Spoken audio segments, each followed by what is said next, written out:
اس میں ابن زبیر رضی اللہ تعالیٰ عنہ کا موجود ہے کہ وہ ہاتھ چھوڑ کر نماز پڑھا کرتے تھے. تو چونکہ یہ صحابی سے ثابت ہو گیا لہٰذا ہم اس کو اب بدعت نہیں کہہ سکتے, صحابی پر بدعت کا فتویٰ نہیں لگ سکتا. تو ہم اگر کوئی بندہ قیام میں ہاتھ چھوڑ کر نماز پڑھتا ہے تو اس کو جائز سمجھتے ہیں, افضل نہیں سمجھتے, افضل نہیں سمجھتے.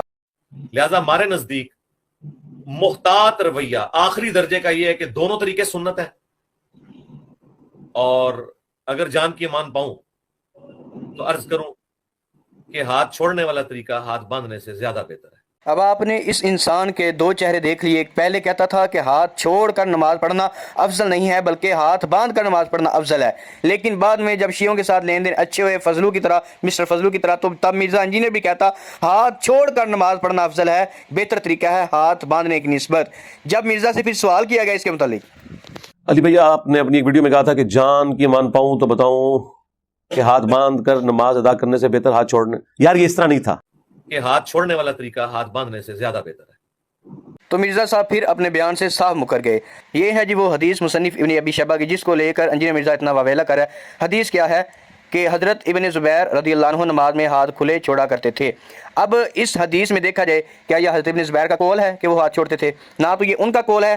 یہ کس کا قول ہے کوئی پتہ نہیں. نہ اس میں راوی نے یہ بتایا کہ میں نے انہیں دیکھا یا میں نے ان سے سنا یا میں نے ان سے ملاقات کر کے یہ سوال پوچھا. کسی قسم کی کوئی وضاحت ہی نہیں کہ یہ قول کس کا ہے.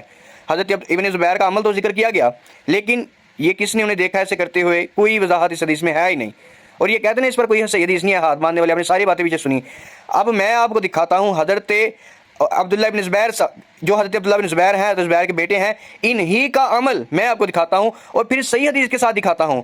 اور بڑی بات کہ میں شہاد ستہ سے ہی دکھاتا ہوں, جس سے یہ لوگ کہتے ہیں ہمیں دلائل دو, لیکن جب اپنے مطلب کی چیز نکالنی ہوتی ہے تو وہ کہیں سے بھی لے جاتے ہیں. تو اب میں دکھاتا ہوں حضرت عبداللہ بن زبیر کا صحیح ان کا اپنا عمل جن کو امام ابن داؤد نے روایت کیا. ابھی سنیے ابو داؤد میں دیکھیے. اب دیکھیے حدیث کی سند بھی بالکل صحیح.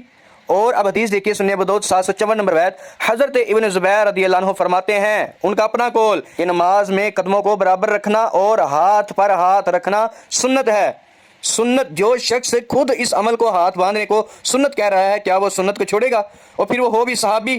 صحابہ تو سنتے چھوڑتے نہیں تھے کیونکہ وہ سنت کو سنت سمجھتے تھے. اور آج لوگ